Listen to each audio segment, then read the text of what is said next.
여러분 안녕하십니까? 2월 3일 날 조기 대선을 앞두고 정치권에서 특히 여권에서는 이 한덕수 대통령 권한대행이 출마할 것이다 하는 이 이야기가 많이 흘러나왔습니다. 특히 국민의힘 쪽에서 이 현역 의원들이 그런 발언을 많이 하고 있다 이렇게 알려지고 있는데, 자, 이 한덕수 대통령 권한대행은 간부들에게 자기 입장을 밝혔다고 합니다. 자, 뭐라고 말했을까요? 자, 이 대통령 또 대선에 띠긋 글자도 꺼내지 말라 이렇게 말했다고 합니다. 대선에 띠긋. 그러니까 전혀 나갈 생각이 없다는 겁니다. 자, 그동안 여러 차례 출마 의사가 없다 하는 점을 피력해왔다고 하는데도 그럼에도 불구하고 지금 이재명을 이기기 위해서는 이재명과 대조가 되는 사람이 필요하다. 자, 한덕수 대행은 그동안 통상통이고 그리고 경제관료로서 50년 동안 공기생활을 했고 이재명은 공기생활을 하는 가운데 더 선출직이었고 자, 그 가운데 범죄가 많았다. 자, 성남시장부터 경기도지사, 자, 이 4개의 전과가 있는데도 불구하고 12가지 혐의와 관련해서 지금 재판을 5개나 받고 있습니다. 자, 그러니까 이 한덕수와 이재명을 대조해 보면은 한 사람은 이 국제적으로 이 통상 문제도 해박하고 그래서 지금 미국의 이 통상 압력, 미국의 관세 전쟁 여기에 대해서도 잘 대처할 수 있는 인물이다. 그렇게 되고 이재명은 이 동네 골목에서 이 조폭 비슷하게 범죄를 저지른 그런 이미지가 강하다. 이렇게 해서 대조가 되기 때문에 그래서 이 한덕수를 모셔야 된다. 뭐 이런 이야기를 국민의힘 내부에서 했다고 합니다. 그런데 국민의힘 내부에서 이런 이야기가 많다고 하면서 권성동 원내대표도 그러나 내가 내 입으로는 그 얘기를 하지 않겠다 이렇게 말했는데, 자, 오늘 서울 정부청사에서 열린 국무회의에 앞서가지고 문영대 이미선 헌법재판 부임으로 이완규 그리고 함삼훈 후보자를 지명하면서도 위기에 처한 국정을 안정적으로 그리고 균형 있게 이끌어 나가는 것이 저희 마지막 소임이라고 생각한다 이렇게 말했습니다. 자, 그렇게 마지막 소임이다 하는 이야기를 하는 걸 보면 자, 나는 다른 복리익은 더 이상 생각 없다. 지금 총리로서 마치고 싶다. 이 이야기를 계속해 왔습니다. 자, 한덕수 총리는 지금 나이 70대 중반입니다. 그리고 그동안 그 주미대사도 했고 무역협회 회장도 했고 저 부총리까지 다 그 정부 관련해서는 다 해법을 다 해봤습니다. 자, 그러면서 김대중 정부에서부터 지금까지 다 또 거쳐봤습니다. 좌파 정부, 우파 정부. 그런데 이 이재명 같은 이런 사람들은 처음 본다 아마 그런 생각하지 않았을까. 자, 그래서 국회에서도 이재명과 다툴 때도 민주당과 다툴 때도 오히려 이 소리를 들면서 제발 국회법을 좀 보세요, 공부하세요 이렇게 외쳤던 사람이 한덕수 대행입니다. 자, 그래서 지금 국민의힘 내부에서도 이 한덕수 대행을 모시자 하는 이야기가 뭐 그것도 아주 내부적으로 복잡 미묘합니다. 여러 뭐 갈래 있다 보니까 그래서 자, 여기도 저기도 걸리지 않는 사람 개파도 없고 그러니까 한덕수 이야기가 나온 것 같지만 한덕수 대행은 전혀 생각이 없다. 대선 대자도 보내지 말라 이렇게 말했습니다. 자, 그래서 지금 50년 넘게 경제, 외교, 또 분야를 주로 담당하면서 이 정통 관료라는 점, 그리고 개헌 국면에서 관리형 대통령으로 적합하나, 뭐 출신도 호남이기 때문에 영호남 통합형 주자라는 기대도 나온다. 이 정북 전주입니다. 자, 그래서 지금 오늘 국민의힘의 윤상현 의원도 정부 서울청사를 찾아서 이 한덕수 권한대행을 만나서 대선 출마를 설득해 봤다고 합니다. 그러니까 전혀 생각해 본 적이 없다. 전혀. 그 대선인이 아니라 출마를 하냐 안 하냐 이게 아니라 그거 자체는 내가 생각해 본 적이 없다. 이렇게 말했다고 합니다. 그거 자체를.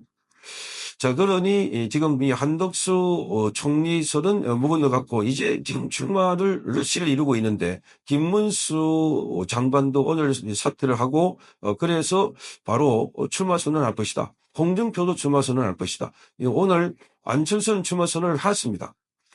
주전이 지금 이어지고 있는데 그래서 이제 이들 중에 가장 강력한 후보가 나와서 자, 그래서 이재명과 싸워서 이길 수 있는 후보가 나야 된다.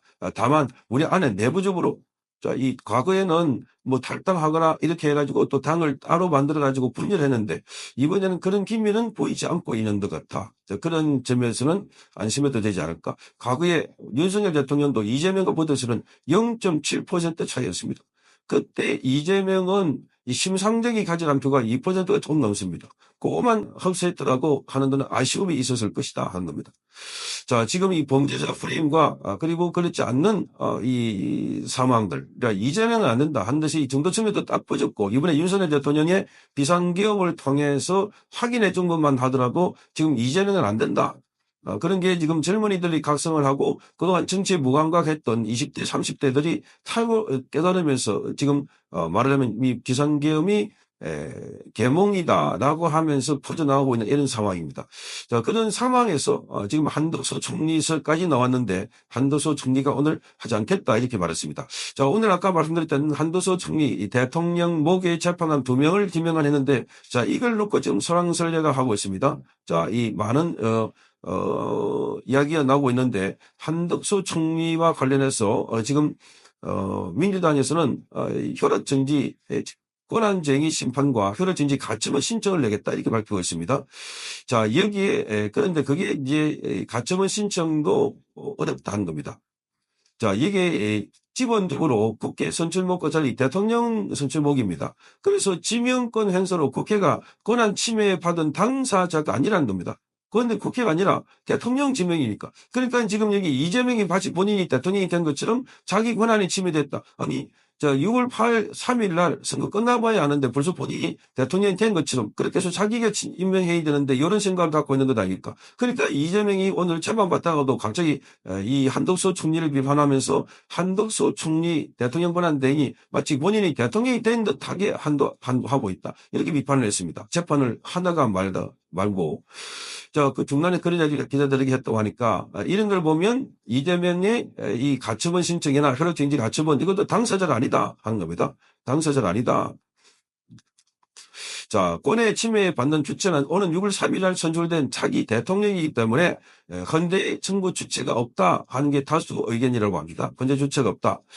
자, 그리고 이게 지금 법적으로 한덕수 권한대행의 이런 지명권 행사를 막을 방법도 막았지 않다 이렇게 알고 있습니다. 인사청문회 법에 따라서 국회는 인사청문 요청서를 접수하면은 20일 이내에 심사를 마쳐야 합니다. 그런데 자, 기간 내 청문 절차를 진행하지 않을 경우는 대통령은 10일 이내 범위 안에서 인사청문 경과 보고서를 송부해 줄 것을 요청한 후에 국회가 송부하지 않을 경우, 보내지 않을 경우는 바로 임명할 수 있는 겁니다. 그러니까 한덕수 권한대행이 임명할 수 있다는 겁니다. 그러니까 지금 그 자리에 지금 문영배와 이미선이 있는데 곧 나온 뒤에 다시 문영배와 이미선을 연장시켜 주려고 법안까지도 마련해놓고 있는데 그런데 기습적으로 한덕수 총리가 바로 임명을 해버린 겁니다. 지명을 해버린 겁니다. 두 사람을. 그러니까 지금 허를 찔린 겁니다. 이재명은. 그러니까 이 문영배 같은 경우는 자, 이 헌법재판소를 소장을 하면 되라. 소장. 자, 이렇게 해서 그동안 이야기를 했을 수가 있다. 소장 하나고 이렇게 권유하면서 만무 밀붙여가지고 지난번에 욕을 많이 들어먹었죠. 그렇게 한 것도 바로 그런 유혹이 있지 않았을까 하는 의혹입니다. 그런데 이게 전부 다 날아가 버렸습니다. 자, 그러니 이 한덕수 대행이 이번에는 아주 정광석같이처럼 잘했다. 그래서 지금 한덕수에 대해서 무슨 다시 탄핵을 하겠다 하는데 탄핵을 하면 또 욕 들어먹는 게 민주당이다. 선거를 앞두고 또 탄핵했다가 그 역풍이 얼마나 불지. 자, 그러니 이러지도 저러지도 못하는 민주당. 그런데도 한덕수 대행은 나는 대통령에 출마하지 않겠다 하는 점을 분명히 했습니다. 성창경 TV였습니다.